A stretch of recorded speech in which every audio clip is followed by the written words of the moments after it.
Doctor Daniel, en la tercera ronda para cerrar esta mesa de diálogo. Fíjense que hace unas horas tuve un diálogo con Edgar Monroy.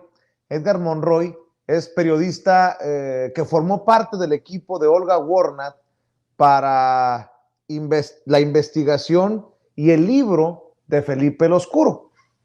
En algún momento lo entrevisté aquí en Sin Censura, pero escribió hoy algo que me llamó la atención. Dice Edgar Monroy: muchos seguidores que defendían a capa y espada al presidente López Obrador ahora tienen una actitud de que las cosas no marchan como ellos esperaban, que los cambios no se dan. ¿En qué momento se desencantaron?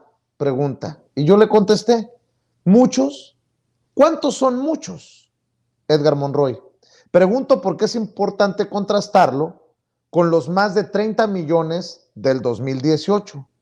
Y me contestó: claro, también debes contrastarlo con los casi 25 millones que no votaron por él, que no son poca cosa. Y si le juego al abogado del diablo y le sigo insistiendo, pues habría que definir que el presidente ganó, si recuerdo bien, con poco más del 50% de los votos. Hoy, la aprobación del presidente, de acuerdo a encuestas que no son para nada vistas como López Obradoristas, le dan hasta un 70% de aprobación, o sea, 7 de cada 10 mexicanos. Lo menciono, este diálogo, porque después lo reflexionaba en torno a lo que ocurrió en la mañanera. El presidente Andrés Manuel López Obrador confrontando, refutando la realidad que ve, que percibe o que proyecta el corresponsal de Al Jazeera hoy en la mañanera. Y creo que esto nos da la pauta para entrarle a esta última ronda, a esta tercera ronda.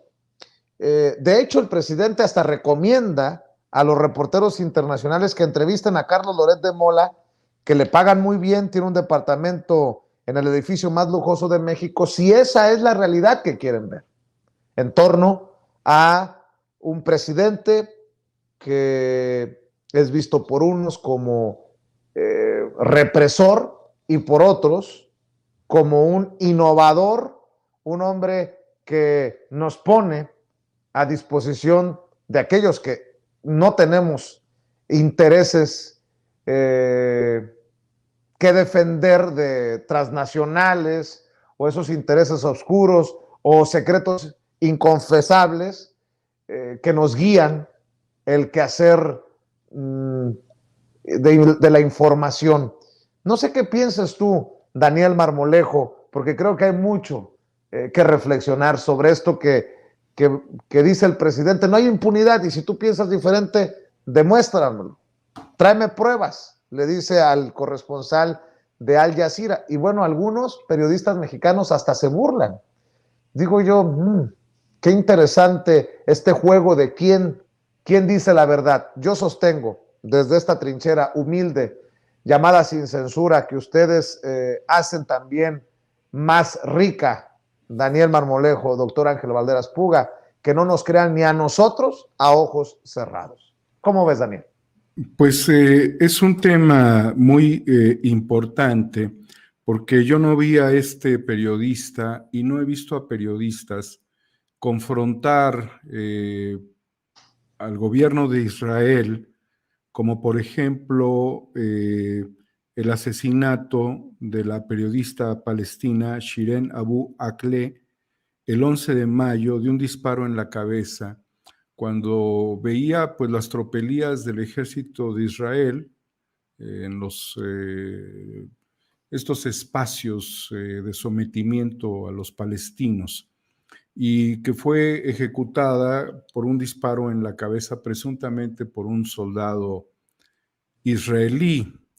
De tal suerte que lo que está haciendo Al Jazeera es lo que no está haciendo frente al Estado de Israel, por ejemplo, que sería promover no solamente una crítica, sino un acto de lesa humanidad, un crimen de guerra contra su propia periodista, que era una mujer veterana con muchas cualidades, incluyendo el manejo de cámara y demás, y que al estar grabando esto, que es una evidencia de acciones contra los derechos humanos, fue ejecutada por un militar israelí. Entonces, ellos vienen a hacer aquí otro juego, querido Vicente, que no hicieron en el tiempo de Genaro García Luna y de Felipe Calderón, a quien ni siquiera buscan para confrontarlo. Teniendo en Europa, les saldría mucho más económico Al Jazeera, que no tienen problemas económicos para los Emiratos, para Qatar, para los intereses que estarían infiltrados o no infiltrados, sino los intereses que respaldan a Al Jazeera, pues les es fácil moverse por todo el mundo, pero tendrían que estar confrontando a Felipe Calderón en Mónaco, por ejemplo, pero vienen a cargarle la responsabilidad al presidente Andrés Manuel López Obrador.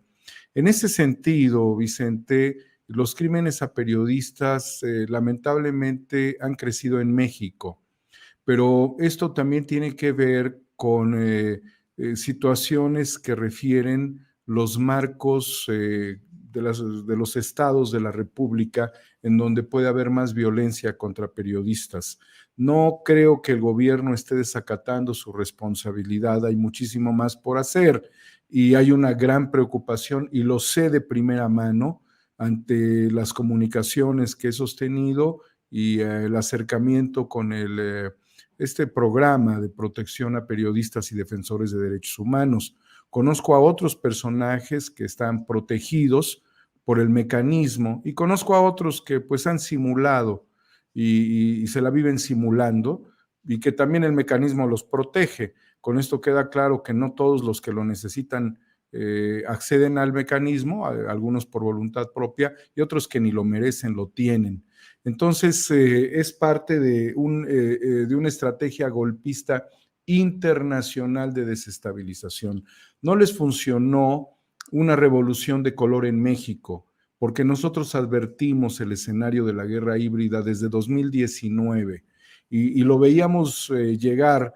Y afortunadamente, entre el trabajo y el enorme esfuerzo que hicimos de dar a conocer al pueblo de México lo que significa la guerra híbrida, y por el otro lado, la comunicación permanente y abierta del presidente de la República, a pesar incluso de la inmovilidad por la pandemia, él ha logrado tener la mayor comunicación política y principalmente con los periodistas, querido Vicente.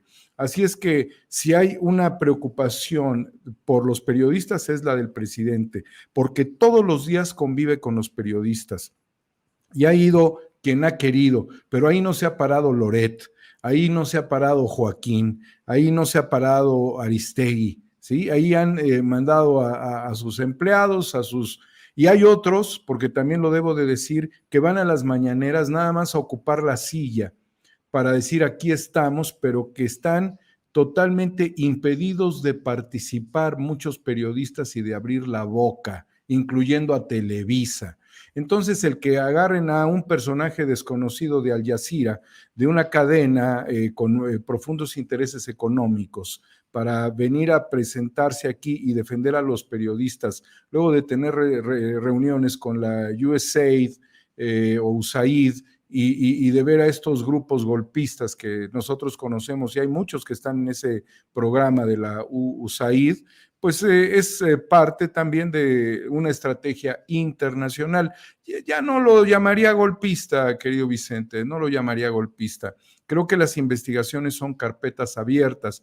Tengo yo extrañamiento sobre investigaciones. La muerte de Lourdes Maldonado no me cierra, ni siquiera la de su compañero, otro periodista asesinado días antes en Tijuana respecto al narcomenudeo. Perdón, no me cierra. Y ahí seguiremos haciendo y cuestionando. Pero no ha faltado la presencia de la secretaria de Seguridad Pública, de los subsecretarios, ni del Gabinete de Seguridad. Que hace falta mucho por hacer, Vicente. ¿Por qué por qué no van estos personajes y entrevistan a los fiscales, como por ejemplo al fiscal de Guanajuato? ¿Por qué no entrevistan a los fiscales, al fiscal de Hidalgo, al fiscal de Morelos, al fiscal de Oaxaca? o a los procuradores estatales. O sea, la carga sobre el presidente de la República con este tema tiene un interés político transnacional de fondo. Ángel Valderas Puga, después de escuchar este análisis del maestro Daniel Marmolejo, ¿tú qué piensas? Mira, yo estaba revisando ahorita, te voy a dar una de las cosas que yo conservé. 2018, una encuesta de Consulta Mitofsky, pasado el proceso electoral, ya se sabía que había ganado Andrés Manuel. Andrés Manuel ganó con el 52% de los votos. Bueno, pues Consulta Mitofsky hace una encuesta muy cercana de los resultados y le pregunta a la gente, ¿qué sentimientos te provocó el triunfo de Andrés Manuel López Obrador? Bueno, ojo, Andrés Manuel ganó con el 52%. Pues resulta ser que una semana después, 10 días después de la jornada electoral, o sea, una semanita después, resulta ser que el 62% de los mexicanos sentían alegría. 62%.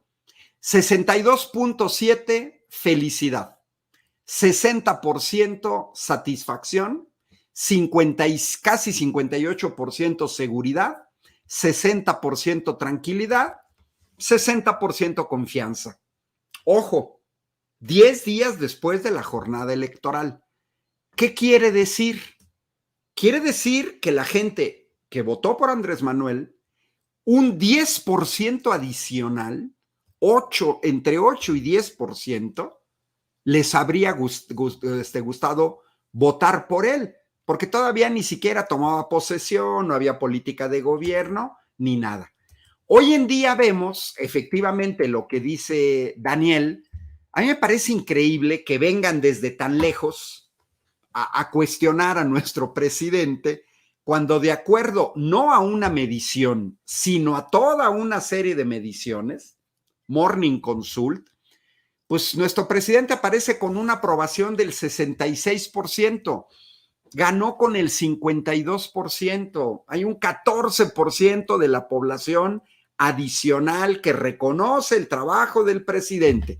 Si realmente Al Jazeera o medios de ese tipo estuvieran interesados en las aprobaciones, ¿por qué no se van a Estados Unidos, que está aquí cerca, y se dan cuenta que Joe Biden, que le costó trabajo tomar posesión de la presidencia, tiene apenas una aprobación del 42%, o Emmanuel Macron en Francia el 40%. Es decir, estamos hablando de un presidente con una aprobación de más de 20 puntos sobre otros presidentes.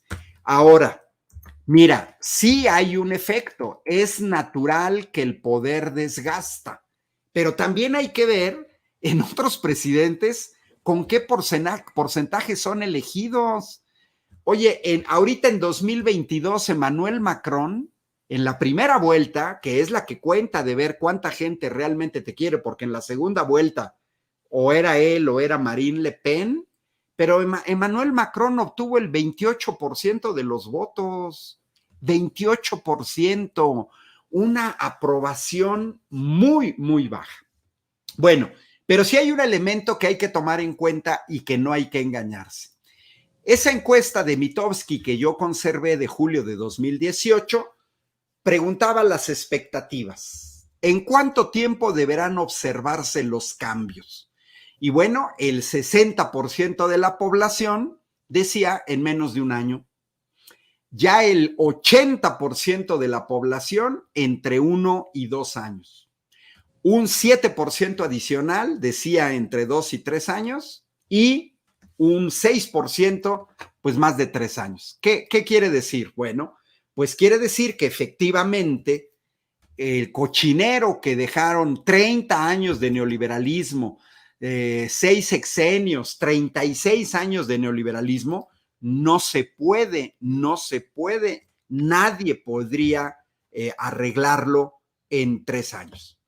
En el exterior los contrastes son más evidentes. Daniel comenzó con una anécdota trágica del asesinato de una periodista en Israel. Yo agregaría a aquel periodista español asesinado en Irak porque los gringos aventaron un misil a un hotel en donde había periodistas.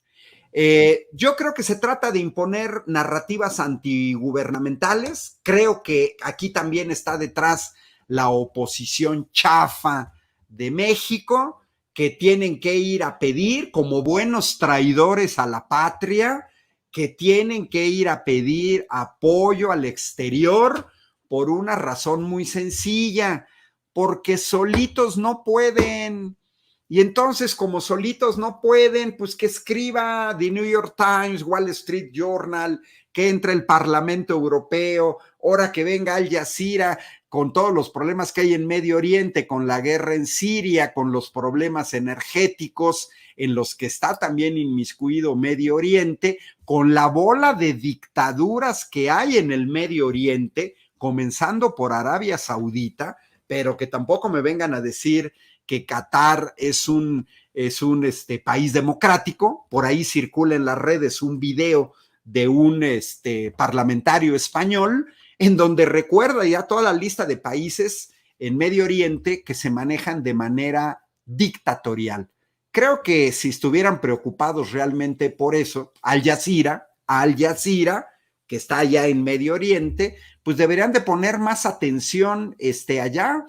Tendrían que poner más atención al asesinato del periodista Yamal, que fue asesinado en la embajada de Arabia Saudita en Turquía y que provocó problemas internacionales muy fuertes entre Turquía y Arabia Saudita. No tendrían calidad moral como para venir a juzgarnos. Es más bien una pose, es más bien querer poner una pantalla, pero pues la credibilidad nula. Muy bien, pues ahí están las opiniones del maestro Daniel Marmolejo y del doctor Ángel Balderas Puga. Daniel, ¿en dónde te apoyamos? Hay que seguir apoyando los incorruptibles, hay que seguir apoyando tus esfuerzos independientes. Gracias, querido Vicente, al doctor Ángel Balderas, que hemos tenido una charla, creo que muy interesante esta noche y muy reflexiva. Antes de terminar, Vicente, decir que el mundo occidental se encuentra ante la derrota de la verdad expuesta por Julian Assange. Ni los parlamentos, ni las cadenas de televisión de Occidente, ni las cadenas de televisión como Al Jazeera, que es de Qatar, ¿sí? Ni las cadenas de televisión en México han hecho lo necesario para defender la libertad de expresión.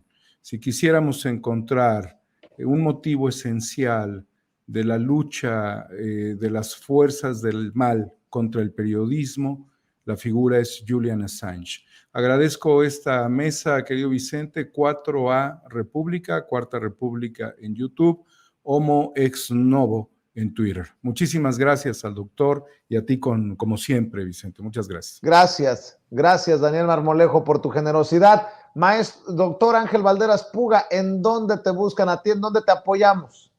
Facilito, Ángel Balderas en YouTube, en Facebook y en Twitter. Un abrazo, Vicente, gracias por el espacio. Un abrazo cordial a Daniel Marmolejo, siempre un placer. Y pues por aquí nos vemos el próximo martes. O antes, si lo amerita la noticia. Doctor, muchas gracias. Que descansen, Daniel, que descansen. Doctor, buenas noches. Gracias. Hasta luego.